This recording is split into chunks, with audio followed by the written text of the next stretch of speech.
歡迎各位傳媒朋友出席今日港鐵公司年度業績發佈會。喺正式開始之前，我哋先一齊影一張大合照。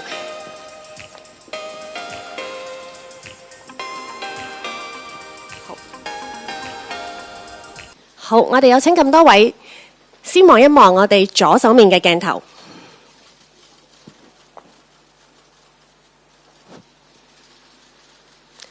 好，然後係中間嘅鏡頭。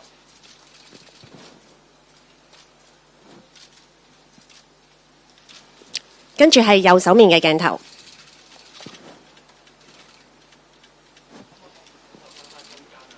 好，麻煩再望一望中間嘅鏡頭。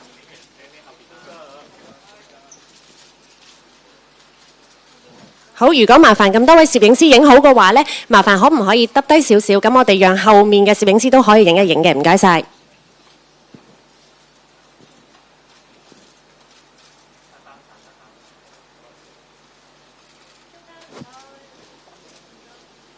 好，麻煩咁多位攝影師，如果前面咧影咗嘅話咧，麻煩讓一讓俾後面，我哋都仲有一啲攝影師想影嘅，唔該。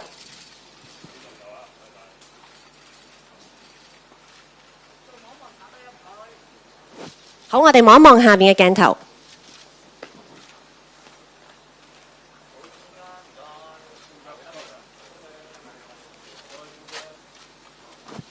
好，麻煩前面嘅攝影師，我哋讓一讓俾我哋後邊嘅攝影師都可以影幾張相，唔該。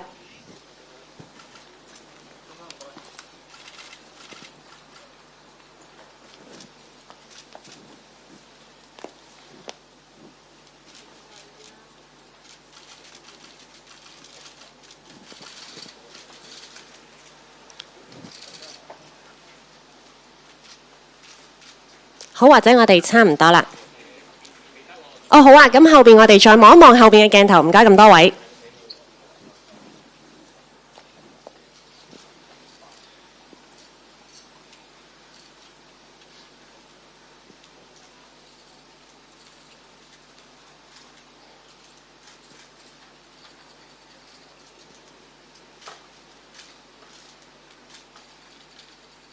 後面嘅攝影師可以嗎？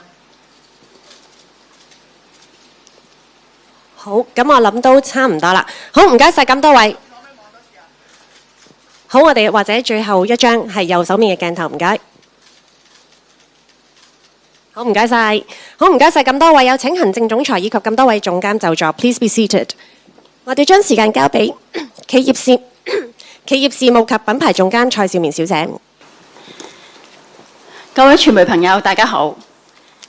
我係港鐵公司嘅企業事務及品牌總監蔡兆綿，歡迎大家出席港鐵公司2022年嘅業績報告記者招待會。今日係疫情以嚟第一次嘅現場業績發佈記者招待會，好高興喺呢度再見到大家。首先我介紹一下今日出席嘅港鐵公司嘅代表先啦。坐喺中間嘅係行政總裁金澤培博士。而坐喺金博士右手邊嘅分別係香港客運服務總監楊美珍女士、車務總監李家潤博士，以及項目及工程拓展總監鄧輝豪先生 （Capital Works Director Mr. Carl Devlin）。而坐喺金博士左手邊嘅分別係財務總監許亮華先生，以及物業及國際業務總監鄧志輝先生。今日嘅記者招待會主要係以中文為主。首先，金澤培博士會扼要咁樣講述港鐵公司喺2022年嘅業績。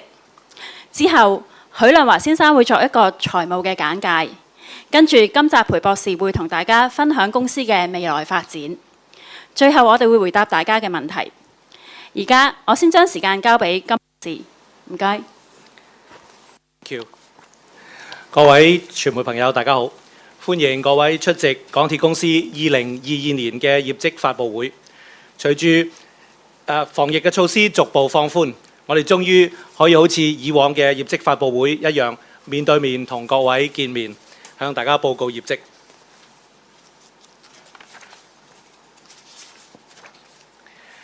從2022年初第5波疫情肆虐，社會各界面對嚴峻嘅挑戰。港鐵團隊仍然緊守崗位，秉承讓城市前行 （Keep Cities Moving） 嘅使命，為香港以及為我哋所服務嘅內地同埋海外多個城市提供優質服務。東鐵線由去年5月起直達港島，開通之後深受市民歡迎，亦都令往來港深兩地更加便捷。同月喺倫敦，港鐵營運嘅伊利沙伯線中央營運段正式通車，而北京地鐵16號線第3期亦都喺去年年底開通。另外，公司早前訂購嘅93列新市區線列車，代號 Q 車，已經陸續付運，而首列已經喺去年11月喺觀塘線正式投入服務，至今運作暢順。今年初社會逐步復常，落馬洲站高速鐵路香港段同埋羅湖站相繼重新投入服務。喺今年2月，跨境鐵路服務同埋高速鐵路香港段每日平均嘅載客量已經分別重回疫情前嘅一半左右，而隨住外遊同埋訪客嘅人數陸續回升，機場快線嘅乘客量亦都喺去年年底開始回升。而家我同大家簡報一下2022年嘅業績。公司經常性業務嘅整體利潤約為1億6千萬港元，物業發展嘅利潤為105億港元，而投資物業嘅公允價值計量虧損為8億1千萬港元，因此年內公司股東應佔淨利潤為98億港元。2022年香港車務營運嘅 EBIT， 即係扣除咗利息同埋稅項前嘅利潤，係錄得47億港元嘅虧損。而喺3年嘅疫情裏面，車務營運嘅 EBIT 總虧損已經超過140億港元。2022年較大嘅物業發展利潤，主要係由於有多個物業項目同時入帳，而呢啲利潤係一次性嘅。但係公司每年需要動用大量嘅資金營運同埋保養維修鐵路資產，同埋為香港興建新嘅鐵路項目，以確保香港嘅鐵路服務持續維持喺世界級嘅優質水平。港鐵公司一直心繫社區，除咗恆常嘅各種車費優惠，喺疫情期間，我哋推出咗多項嘅支援措施，包括凍結票價，亦都減過票價，亦都為商戶提供免租減租嘅安排。相關嘅票價同埋租金寬減達到幾十億元，同香港市民共度時間。公司同時亦都保持一貫嘅專業態度，服務乘客。本地客運服務方面，去年重鐵網絡列車按照編定班次嘅行走嘅表現，同埋乘客車程嘅準時度，繼續維持喺99.9%嘅世界級水平。我哋不斷提升設施，去年11月，全新嘅列車已經喺觀塘線投入服務，提升乘客嘅乘車體驗。至今已經有4列新嘅列車提供服務，整體嘅運作暢順。而信號系統更換工程亦都係公司資產更新嘅另外一個重要項目。公司亦正係全力推展緊相關嘅工作。4條市區鐵路線會喺未來陸續轉用新嘅信號系統。港鐵公司繼續積極配合政府就香港嘅未來發展策略，全力咁推展新嘅鐵路項目。預計未來嘅資金投放超過港幣1億1000億。而重要嘅係，除咗工程本身嘅規劃同埋管理之外，正如我剛才提到，為未來嘅鐵路網絡規劃好同埋管理好，資金需求亦都係非常嘅重要。公司已經喺上個星期就東涌線延線同政府簽訂咗項目協議。呢個項目同埋小蠔灣站、屯門南延線同埋東鐵線嘅古洞站項目都預計喺今年會陸續動工。目前已經展開咗前期準備工作。洪水橋站嘅項目亦都已經喺2月刊憲，工程團隊會致力有秩序咁推展各個項目。物業發展方面，去年我哋繼續預售港島南岸第1、第2期，同埋日出康城第10同第11期。而百勝角通風樓物業發展項目同埋東涌牽引發電配電站嘅物業發展項目嘅合約都已經批出。而視乎市場嘅狀況，小蠔灣項目第1、第2期同埋東涌東站第1期嘅物業項目，預計會喺未來12個月內招標。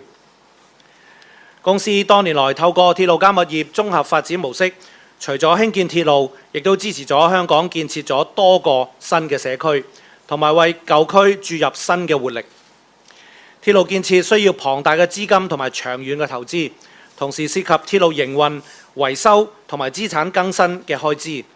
呢個綜合發展模式有助公司維持財務穩健同埋長遠可持續發展。展望未來新鐵路項目，公司會因應項目嘅獨特性同埋政府嘅發展策略，透過鐵路加物業綜合發展模式或者其他合適嘅融資安排，加快興建新嘅鐵路項目，配合香港嘅發展。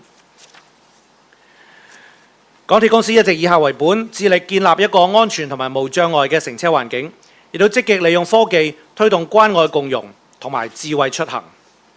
我哋都致力推展智慧鐵路，運用創新科技進一步提升營運同埋維修表現，亦都同本地嘅大學同埋其他科研機構簽署咗合作備忘錄，攜手為鐵路同埋佢相關嘅業務發展更多嘅創新方案。鐵路本身係低碳嘅公共交通工具，港鐵公司更加喺設計同埋規劃新車站同埋物業發展項目嘅時候，加入環保嘅元素。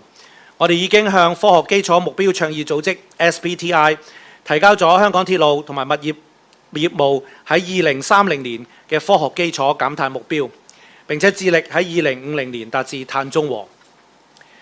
年內我哋完成咗車站空調冷卻裝置嘅更新工程，令到乘客旅程更加舒適，同時有助減少碳排放。我哋都喺部分嘅車站同埋車廠安裝咗太陽能板，支持可再生能源嘅發展。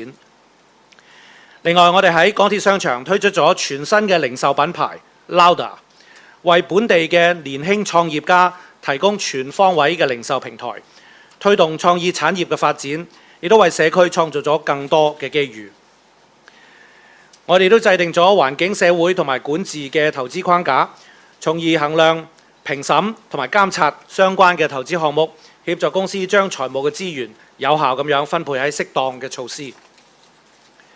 公司致力提升乘客嘅乘車體驗，透過喺鐵路網絡展示藝術品，推動藝術共賞。去年同 M+ 同埋本港藝術家合作，讓乘客喺旅程裏邊欣賞到世界級嘅藝術創作，同埋了解社區嘅文化特色。公司亦都推出咗退役列車保存計劃，包括捐贈退役列車部件俾社區伙伴，讓有特殊教育需要嘅學生寓學習於興趣，令到退役列車亦都活出第二生命。港鐵公司喺內地同埋國際業務繼續穩步發展。北京地鐵16號線預計喺今年裏邊全線通車。海外方面，英國嘅伊利沙伯線同埋 South Western Railway 都獲得咗延長服務專營權。喺全面考慮咗公司嘅財務狀況同埋將來嘅資金需求之後，港鐵公司董事局建議派發末期普通股股息每股港幣8毫9，即係全年普通股股息每股港幣1個3毫1。Now I want to say a few words in English. Good afternoon.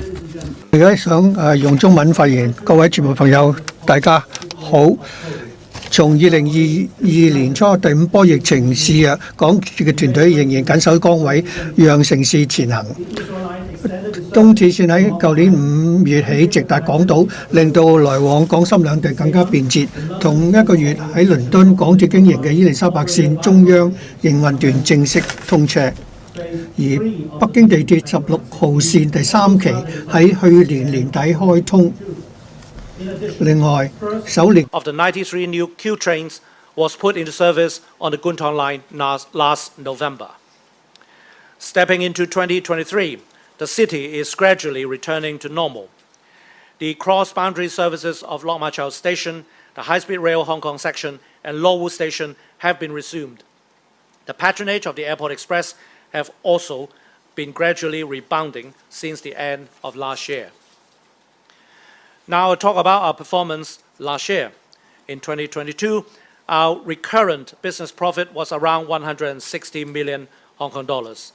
Property development profit was 10.5 billion Hong Kong dollars, and a loss of 810 million Hong Kong dollars arising from fair value measurement of investment properties was recorded. As a result, the net profit attributable to shareholders of the corporation for the year was 9.8 billion Hong Kong dollars. The EBIT from Hong Kong transport operations recorded a loss of 4.7 billion Hong Kong dollars. In the 3 years of the pandemic, the total EBIT loss of the transport operations has exceeded 14 billion Hong Kong dollars. Our larger than normal property development profit in 2022 came from the booking of profits from a number of property projects, and this profit is non-recurrent. We need to make substantial investments on railway operations and asset maintenance every year, as well as on new railway development to maintain our world-class service. The corporation always strives to support the community. Apart from providing ongoing fare concessions, the corporation also provided additional relief measures for our passengers and tenants during the pandemic. Talking about our railway service, in 2022, we managed to keep train service delivery and passenger journeys on time for our heavy rail network at a world-class level of 99.9%. The first of the new trains that was put into service on the Kwun Tong line last November has provided passengers with an enhanced traveling experience. The signaling system replacement is another important asset renewal project. The corporation is making every effort to push forward the relevant works. The corporation is also moving ahead with new railway projects at an investment of over 100 billion Hong Kong dollars. We signed the project agreement with the government on the Dong Chong Line extension last week. This project, together with Oyster Bay Station, the Tuen Mun South extension, and Gu Tong Station on the Israel Line, are all expected to commence construction this year. The Hong Shek Kiew Station project has been gazetted in February this year. Our team will endeavour to advance these projects in an orderly manner. In respect of property development, we continued the pre-sale of the Southside Packages 1 and 2 and Lohas Park Packages 10 and 11 last year. The contracts for the Park Shing Kok Ventilation Building property development and Dong Chung Traction Substation property development have also been awarded. Subject to market conditions, the Oyster Bay Packages 1 and 2 and the Dong Chung East Station Package 1 development are expected to be tendered in the next 12 months. Over the years, while building railway lines under the Rail Plus Property R plus P development model, the corporation has been able to support Hong Kong to build new communities and inject vitality into old districts. Railway constructions requires a substantial and long-term investment. On top of that, we also need to invest on railway operations, maintenance, and asset replacement and upgrades. The R plus P model helps the corporation maintain its financial stability and long-term sustainability. Subject to the project requirements and the development strategy of the government, the corporation will adopt the R plus P development model or other suitable financing arrangements for the new railway projects.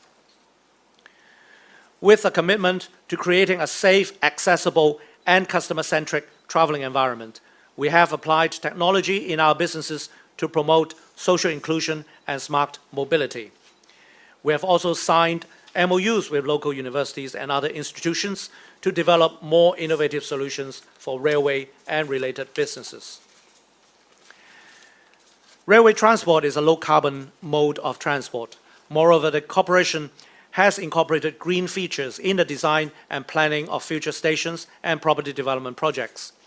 We have submitted our 2030 science-based carbon reduction targets for our railway and property businesses in Hong Kong to the Science Based Targets Initiative, SBTI, and we also target to achieve carbon neutrality by 2050.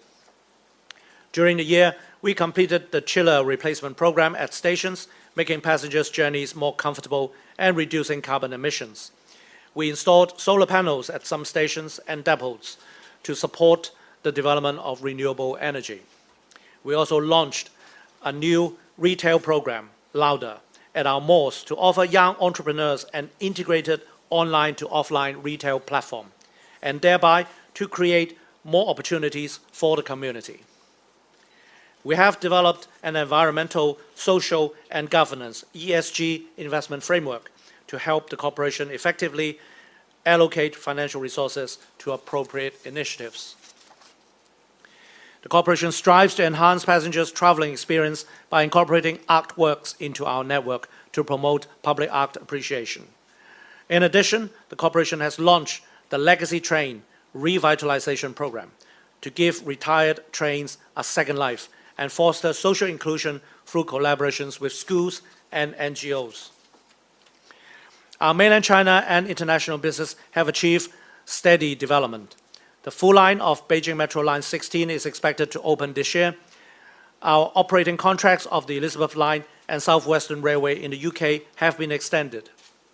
After taking into full account the corporation's financial position and future capital requirements, the board has proposed a final ordinary dividend of 89 Hong Kong cents per share, bringing the total ordinary dividend for the year to 1.31 Hong Kong dollars per share. I'll pass to Herbert to report some of our financial highlights. 唔該，Jacob。而家等 Jacob. Let me highlight our financial results for 2022. Recurrent businesses in Hong Kong and outside of Hong Kong recorded 384 million Hong Kong dollars profit and 227 million Hong Kong dollars loss, respectively, mainly due to the fifth wave of COVID-19 and impairment provision for SZL4. Underlying business profit was 10.6 billion Hong Kong dollars, a 4.6% decrease as compared to last year, mainly due to the 虧損嘅8.1億港元。2022年度股東應佔利潤呢係98億港元。集團嘅財務狀況穩健，截至於2022年12月底，集團嘅現金、存款同埋係可動用嘅信貸額係超過300億港元，淨負債權益比率23.3%，為穩健嘅水平。董事會建議派發末期股息89港仙，連同中期股息每股42港仙呢，全年普通股息為每股係1個3毫1港仙，較去年呢係上升咗3.1%。跟住同大家講講我哋嘅基本業務個分類利潤。喺香港車務運營嘅 EBIT 呢係錄得47億港元嘅虧損，主要係由於本地乘客量受到年初第五波疫情嘅影響。香港車站商務嘅 EBIT 呢係下跌8.8%，主要係由於廣告收入下跌，同埋係車站商鋪租金因疫情嘅影響呢下調所致。免稅店嘅業務呢仍然係受到過境服務停運影響。香港物業租賃及管理業務嘅 EBIT 呢係下跌6.1%，主要係受到租金下調嘅影響。喺香港以外，中國內地同埋係國際業務附屬公司嘅 EBIT 上升，主要係澳洲業務貢獻上升。接住落嚟呢，我想講下我哋嘅綜合嘅財務狀況。總資產為3270億港元，較去年年底呢係增加350億港元，主要係嚟自小蠔灣物業發展相關嘅資產，同埋係大圍商場嘅落成入帳。總負債係增加350億港元至1470億港元，主要由於小蠔灣項目相關會計處理同埋係借貸嘅上升，因此總權益呢係維持喺約1800億港元。喺現金流方面，從經營活動所得嘅現金淨額呢係68億港元，與物業發展相關嘅淨現金流入呢係49億港元。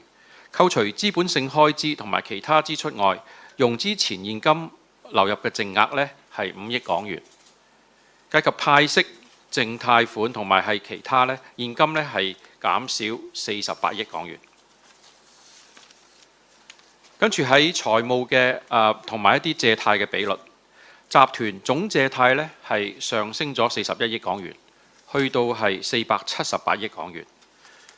儘管呢個聯儲局呢喺上年呢年內多次加息，喺公司嘅債務結構中呢係70%呢係定息嘅借貸，有助減低呢個加息嘅影響。去年平均借貸嘅利率呢係2.5%，比去年嘅同期呢係上升咗0.3個百分點。淨負債權益比率呢係23.3%，比去年同期呢係上升咗5.2個百分點。主要由於期內呢係我哋需要繳付小蠔灣發展項目嘅地價，我哋嘅利息保障率呢係14.2倍。至於我哋未來3年嘅資本性開支同埋投資方面，2023年去到25年3年間呢，我哋嘅總資本性投資同埋開支呢係預計為652億港元，其中59%，即係超過380億港元呢，係將會用於香港鐵路維修嘅資本性開支。咁呢個係較以往呢係有所上升嘅。咁主要係由於幾個鐵路系統嘅維修同埋更新呢係同一時間進行，包括咗有列車、信號同埋係電力系統等資本性嘅開支。另外24%呢係用於香港新鐵路項目相關資本性嘅投資，包括新簽訂嘅小蠔灣站同埋係東涌線延線嘅項目。6%呢係用於內地同埋海外嘅投資，以及11%呢係香港物業方面嘅投資。咁我將以下嘅時間呢交翻俾 Jacob 講解我哋未來嘅展望。唔該晒 Herbert。隨住香港疫情漸趨穩定，本地同埋訪客嘅交通需求亦都逐步回升，同時各行各業以至香港嘅經濟亦都逐步復常，有利港鐵公司各項業務嘅未來發展。港鐵公司到明年就服務咗香港45年啦。公司會繼續投資改善更新現有嘅鐵路資產，亦都會投資興建新嘅鐵路項目，配合香港未來嘅發展。鐵路業務收入係公司主要嘅穩定收入來源。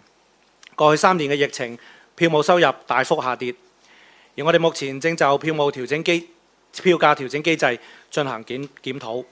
公司係聽到各界人士嘅意見，我哋會同政府保持緊密嘅溝通，預計今年上半年可以完成檢討。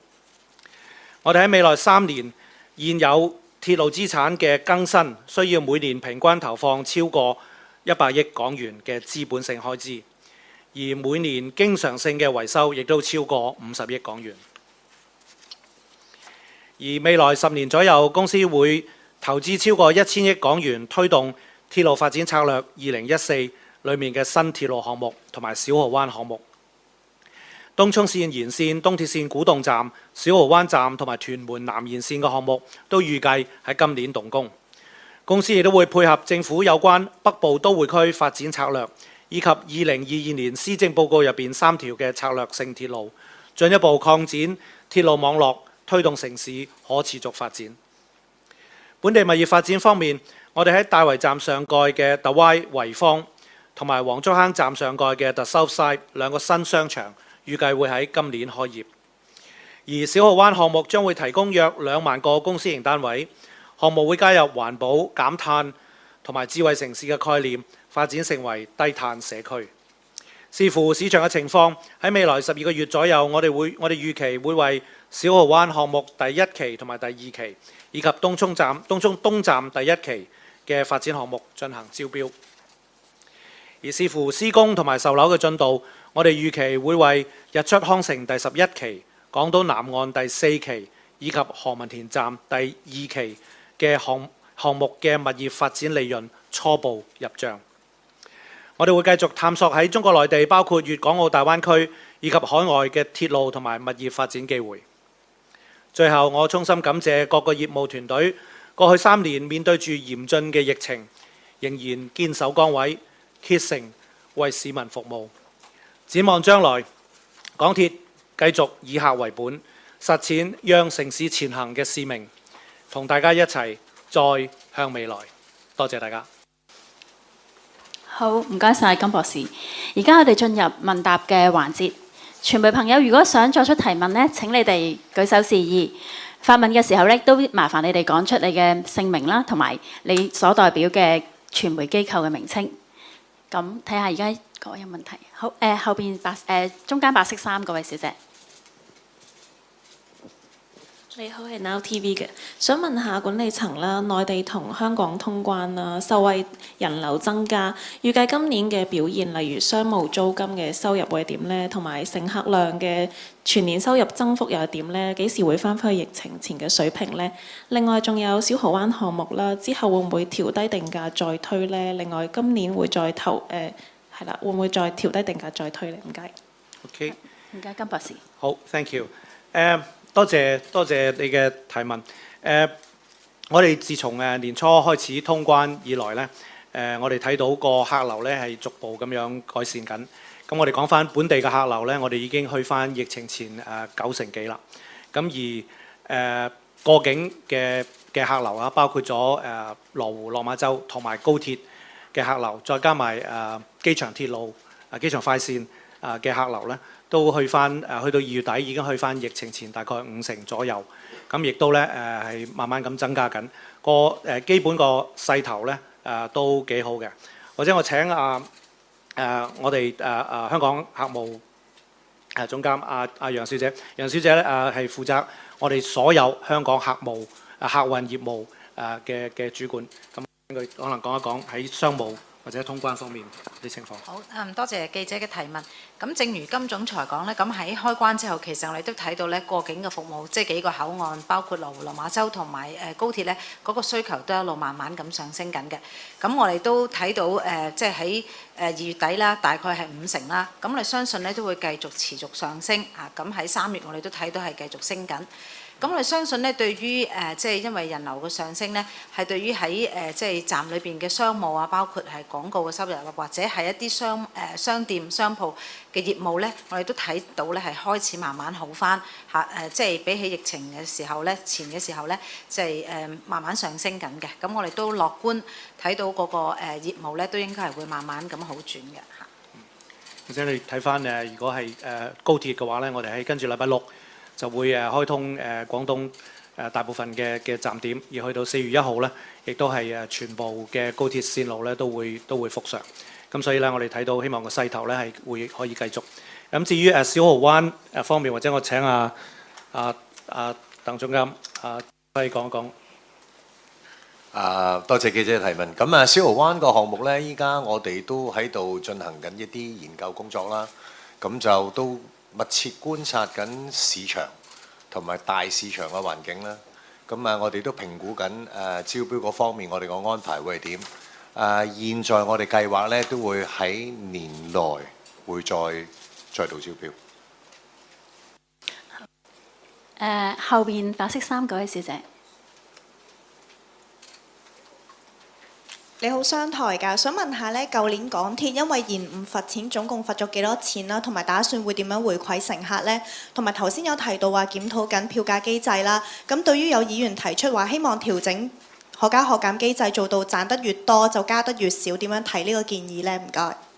好，多謝你嘅提問，特別係票價調整機制。我哋呢一個票價調整機制咧係一個公開客觀。透明，亦都係可預測嘅，係基於政府公布嘅數據而做出嘅票價調整。而當我哋考慮咗負擔能力之後咧，喺過去幾年我哋睇到呢個係機制咧發揮咗實際嘅效用嘅。我哋過去幾年裏邊咧有3年係冇增加票價，其中有1年咧係減票價嘅。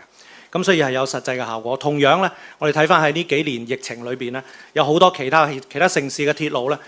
因為佢哋個車費咧係大幅嘅車費嘅收入咧大幅嘅減少，佢哋結果咧都係要加車費，或者要當地嘅政府咧係提供額外嘅補貼。而我哋喺香港咧，我哋因為有鐵路加物業呢個模式咧，令到我哋嘅財務穩健。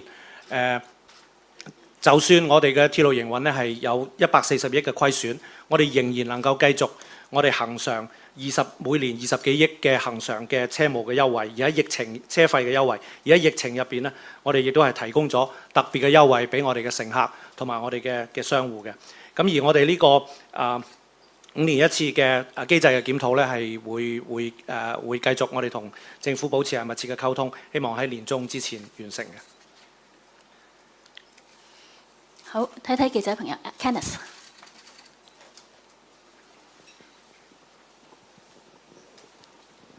係Jacob，what is the MTR position？ 請問地鐵就直通車 Will it be consigned to history? And also about the fare adjustment, about the review of the fare adjustment mechanism, what is the MTR position, and will there be more chances? Would there be chances of returning more profits to the public? Thank you. Thank you. For the mainland through trains, as now we actually know that the high-speed rail service actually covers all the destinations in the mainland through trains. So at present, there is no plan to resume that service. As for the FAM, the fare adjustment mechanism, the mechanism itself is an open, transparent, predictable mechanism based on published government statistics to calculate fare adjustment amount. And having considered the affordability factor of our citizens, you can actually see that the mechanism has worked well.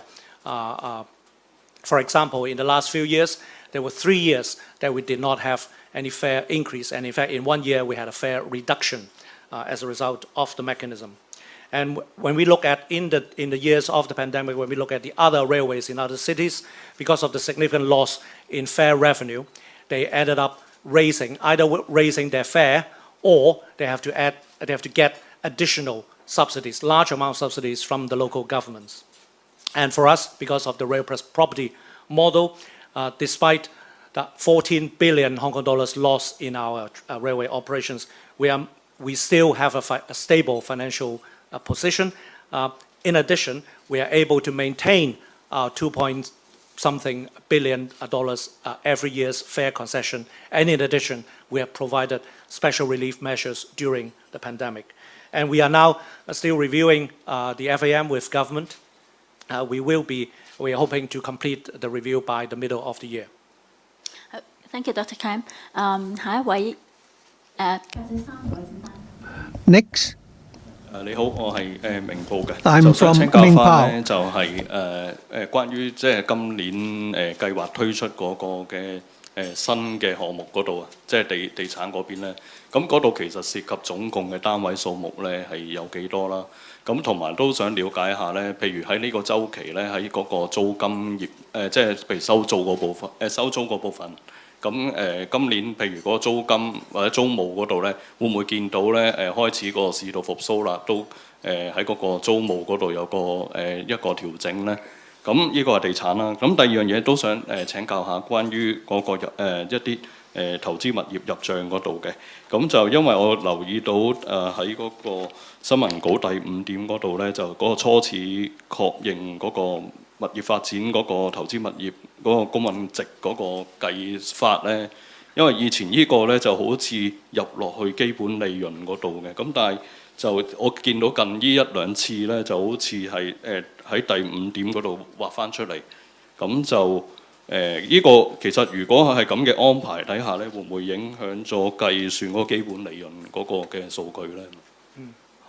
好，或者嗰個我哋投資物業嘅租務等等，我先請阿志輝講一講。多謝記者提問。咁啊，關於來年咧現時咧，我哋都真係好密切留意緊市場嘅情況啦。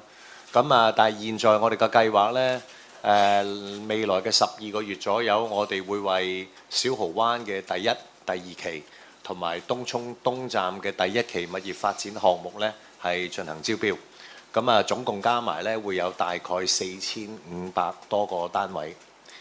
咁至於關於租務嗰個問題咧，大家都見到啦，隨着依家我哋每一個關口都陸續開放啦，咁啊亦都解除咗個口罩令。咁其實咧初步都睇到咧，商場嘅人流咧係顯著地比以前係多咗。港鐵啲商場咧，我哋喺唔同嘅板塊裏邊咧，其實我哋都有無論係高端啦、比較地區性啦，或者比較民生嘅商場都有。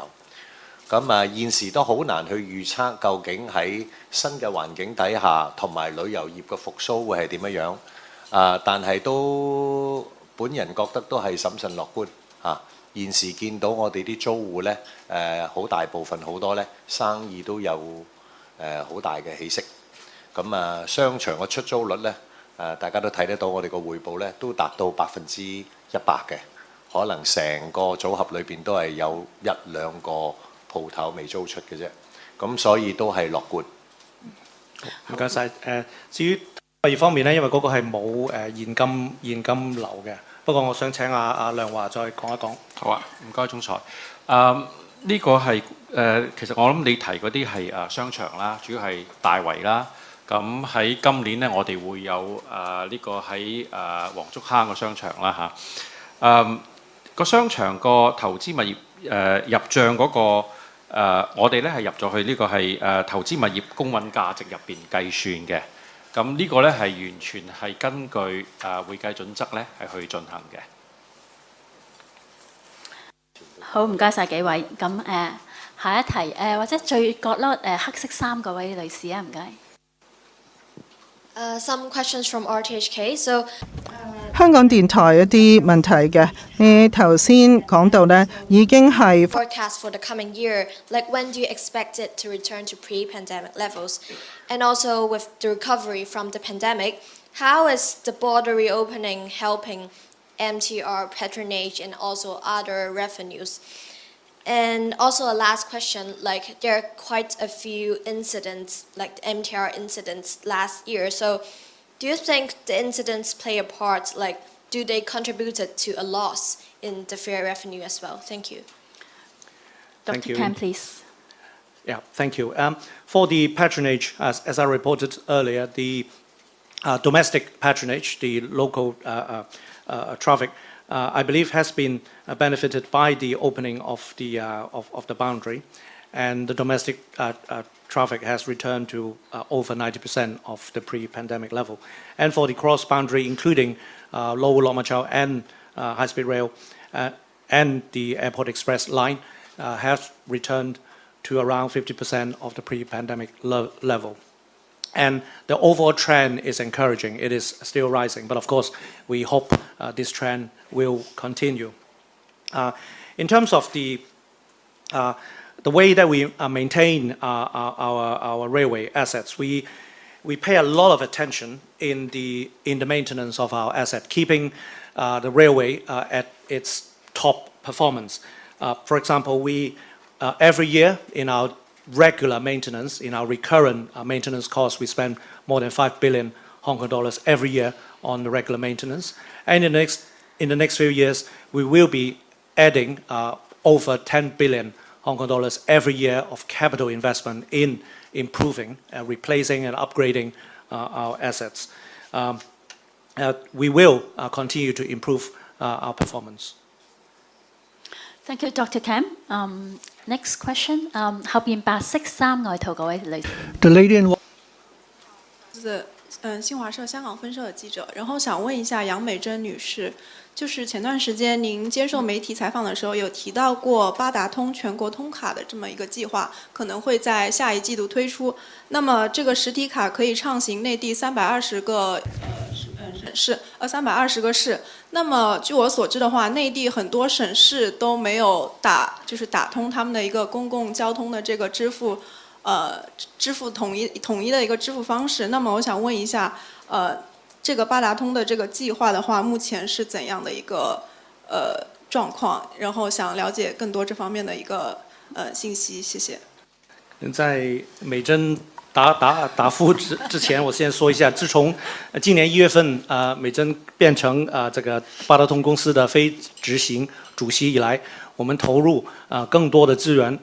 八达通公司投入更多的资源去改善我们总体的服务可是我要现在说明，八达通公司是另外一家公司，不是港铁公司，所以现在我就特别的安排吧，现在给美珍带一下这个八达通的计划。谢谢你的问题，我想我很简单去讲一讲我们的全国通那个新的产品这个它会在320个城市可以使用，在他们的公共交通，好像铁路和巴士这个项目是跟内地的交通网络的机关一起的研发的所以是跟他们一起的合作。这个产品会在今年的上半年我们希望可以推出。好，謝謝楊女士。下一位有冇記者朋友有問題？後邊白色衫嗰位女士啊。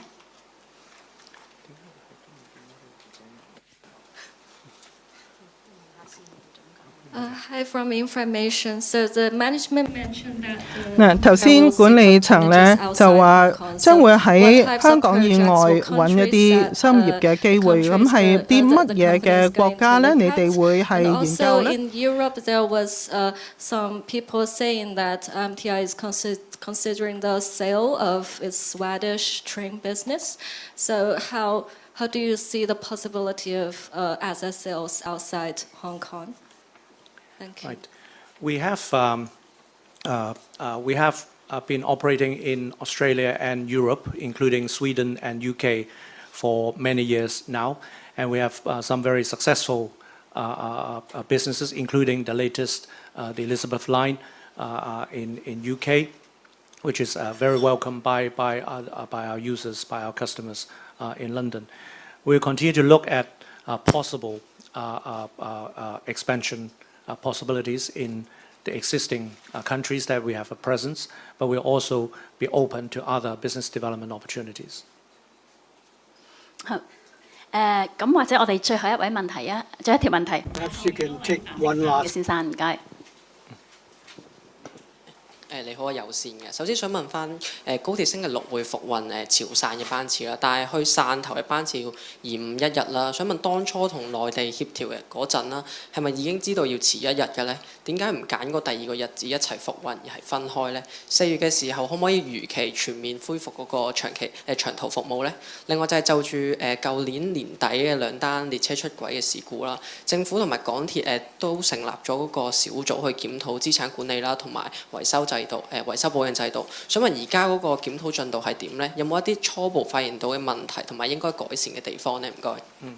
或者我先講一講個鐵路資產嗰個，然後請阿美珍講一講高鐵復運嗰個安排。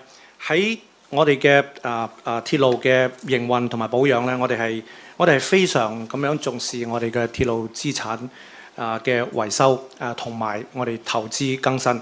譬如我哋每年用喺日常維修嘅資源咧係超過50億港元一年每年，而我哋喺跟住落嚟幾年咧，我哋叫資本性嘅投資咧係每年會超過100億港元，即係加埋咧係150億港元，係會投入去維護、改善、更新我哋嘅資產，或者提升我哋嘅資產。